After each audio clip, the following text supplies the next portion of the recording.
حق ہمارا ہم چھین کے لیں گے، ہم چھین کے لیں گے۔ اے مولا دے دے، اے مولا دے دے، برہان کے صدقے، منان کے صدقے، صحرائی کے صدقے، گیلانی کے صدقے، شہداء کے صدقے ہے حق۔ جموں کشمیر کے عوام کے بنیادی حقوق اور ان کے پیدائشی حق پر قبضہ کر کے بیٹھا ہے۔ وہ جمہوریت کا مصنوعی لبادہ اوڑھ کر دنیا کو بیوقوف بنا رہا ہے۔ آج پوری دنیا کے کشمیری اس بات پر زور دیتے ہیں کہ عالمی برادری ہندوستان کے مصنوعی چہرے کا ماسک اتار کر اس کا حقیقی چہرہ دیکھے، اور کشمیریوں کی جدوجہد آزادی جو انہوں نے اپنا پیدائشی اور بنیادی حق لینے کی پاداش میں شروع کی ہوئی ہے، اس کو پیدائشی حق دیا جائے۔ آج مقبوضہ کشمیر میں جمہوریت کی تجزیہ بکھیری جا رہی ہے۔ مقبوضہ کشمیر میں حریت کی عادت جیلوں میں ہے، وہاں انسانیت کے حوالے سے انتہائی برے وکالات ہیں۔ آج وزیر اعظم آزاد حکومت ریاست جموں کشمیر کی ہدایت پر جموں کشمیر لبریشن سیل کے زیر اہتمام پورے آزاد کشمیر میں احتجاجی مظاہرے، پروگرامات اور سیمینار کر کے دنیا کو یہ میسج دیا جا رہا ہے کہ ہمارے ساتھ کیے گئے وعدے کو پورا کرنے کا دن آ گیا ہے اور ہمارا وعدہ پورا کیا جائے۔ We want our demand, our right, UN. Thank you. سوانگ رچا رہا ہے دنیا کو اور اپنی بھارتی عوام کو دھوکہ دے رہا ہے۔ ایسا ملک کیسے یوم جمہوریہ منا سکتا ہے؟ ایسا ملک کیسے جمہوری ملک کہلایا جا سکتا ہے جہاں اقلیتوں کو کوئی حقوق حاصل نہ ہو؟ مسلمانوں، بودھوں، سکھوں اور دلتوں کو کوئی حقوق حاصل نہ ہو؟ ایسا ملک کیسے جمہوری ملک ہو سکتا ہے جو شمال مشرقی ریاستوں اور اپنی عوام کے خلاف برسری جنگ ہو؟ اور ایسا ملک کیسے جمہوری ہو سکتا ہے جو پچھلے 47 برسوں سے، جو پچھلے 75 برسوں سے 47 سے لے کر آج تک 10 لاکھ فوجوں کے ذریعے سے کشمیریوں کا قتل عام کر رہا ہو، جہاں انسانوں کو کوئی حقوق حاصل نہ ہو، جہاں انسانوں کو کوئی بولنے کا حق حاصل نہ ہو، سیاسی اجتماعات کا حق حاصل نہ ہو، وہ ملک کیسے جمہوری ہو سکتا ہے؟ بھارت کا یہ سوانگ آج دنیا میں بے نقاب ہو رہا ہے، بے نقاب کیا جا رہا ہے۔ بھارت کوئی جمہوری ملک نہیں، فاسسٹ ہندوتوائی بلوائی ملک ہے، اور دنیا کے لیے یہ فاسسٹ ملک ایک خطرہ ہے۔ بہت شکریہ جنہوں نے یہاں پر اتنا بڑا اجتماع جو ہے اس کا اہتمام کیا۔ آج 26 جنوری کو بھارت جو ہے یوم جمہوریہ بنا کر لوگوں کو یہ دکھا رہا ہے کہ وہ بہت ہی یہ دنیا بھر کو تاثر دے رہا ہے کہ وہ ایک جمہوری ملک ہے۔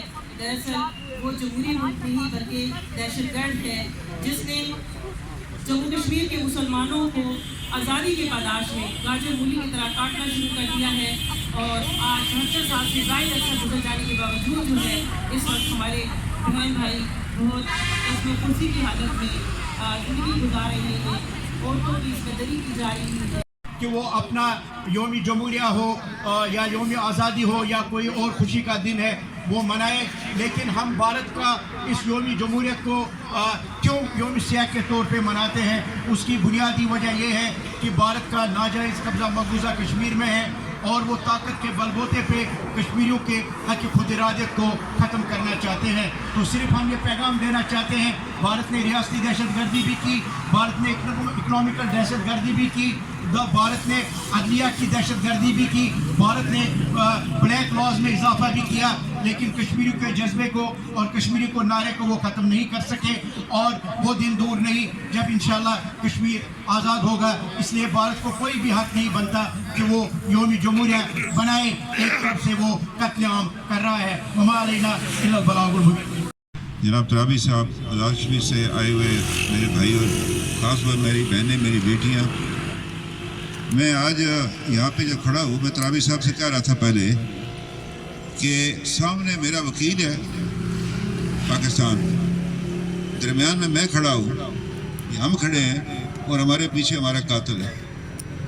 آپ سے گزارش کرنا چاہتا ہوں، پہلے تو آپ سے کہنا چاہتا ہوں منسٹری آف فارن افیئر سے، اگر ساؤتھ افریقہ جا سکتا ہے انٹرنیشنل کورٹ آف جسٹس میں، آپ تو سگنیٹری ہیں UN ریزولوشنز کے، آپ تو سیکورٹی اصول کی قراردادوں کے سگنیٹری، آپ کو شرم کیوں آتی ہے کہ آپ کیوں نہیں آتے؟ وہ انتظام کریں. دنیا کے اندر دو نام نہاد جنہوں نے جمہوریت کا لبادہ اوڑھ رکھا ہے، ایک جس کا دن آج منایا جا رہا ہے ہندوستان اور دوسرا اسرائیل. جمہوریت کے نام پر اپنے زیر قبضہ علاقوں میں جو ظلم و ستم کا انہوں نے بازار گرم کیا ہے. مراد مجھے شرم آتی ہے. One sentence for Mr. Macron, the President of France. Mr. Macron, before step on Indian soil, you should have read the various resolutions of the UN Security Council where France is a signatory for the right of self-determination to the people of Jammu and Kashmir. I protest that you are there on the Indian Republic Day, so-called Republic Day. گزارش آپ سے کرنا چاہتا ہوں کہ اس حوالے سے جو کچھ ہو رہا ہے یہ دنیا کو ہم نے دکھانا ہے، یہ بتانا ہی کہ سامنے بیٹھے ہیں کہ مسولینی کو بھی بڑی تائید حاصل تھی، ہٹلر کو بھی بڑی تائید حاصل تھی لوگوں کی، لوگوں نے ان کو ووٹ دیے تھے، لیکن اس کے بعد جو جرمنی کا نقشہ اور اٹلی کا نقشہ جوڑیے ہندوستان کے ساتھ، وہ بھی ایکسٹریمزم پر آتے، بڑے فار رائٹسٹ لوگ تھے. وہ انہوں نے یہ جس طرح ابھی ترابی صاحب نے فرمایا کہ 4 کروڑ لوگ لقمہ اجل بن گئے، اس کا یہ بتانا ہے ہم نے دنیا کو. مودی کا فیس، یہ بی جے پی کا فیس، یہ بھاجپا کا فیس، بجرنگ دل کا فیس، یہ دنیا کو بتانا ہے کہ آپ ایک ایسے افرید کی پرورش کر رہے ہیں جو سارے خطے کے لیے خطرہ ہے. جیسے کہ آپ جانتے ہیں کہ آج یہاں دفعہ 144 نافذ ہے، لیکن کشمیر کی وجہ سے خصوصی طور پہ ہمیں اجازت دی گئی یہاں پہ اجتماع کرنے کی 26 جنوری کے حوالے سے، جو پوری دنیا میں کشمیری جہاں کہیں بھی ہے وہ یوم سیاہ کے طور پہ مناتا ہے اس کو. اور آپ سب جانتے ہیں کہ یہ نام نہاد جمہوری چہرہ پہلے اگر یہ چھپا تھا کانگریس کی شکل میں، لیکن مودی نے اس کو تہس نہس کر دیا ہے. آپ دیکھ رہے ہیں کہ ہندوستان کی جمہوریت ہندوستان کی گلی کوچوں میں کیسے رقص کرتی ہے، کیسے مسلمانوں کے ساتھ ظلم کیا جا رہا ہے، کیسے عیسائیوں کے ساتھ ظلم کیا جا رہا ہے، کیسے ہندو اقلیت کے ساتھ ظلم کیا جا رہا ہے. یہ ایک مخصوص ٹولہ جو برہمن ہندوستانی ہے، جس نے ہندوستان پہ قبضہ کیا ہوا ہے، جو پوری دنیا کو برہمیت کے ذہن سے اس وقت تول رہا ہے، اور یہ اس کو خواب و خیال ہے. اس کو ذہن میں یہ ہے کہ یہاں پہ ہزاروں سال مسلمان نے حکومت کی ہے، میں اس کا بدلہ لینا چاہتا ہوں.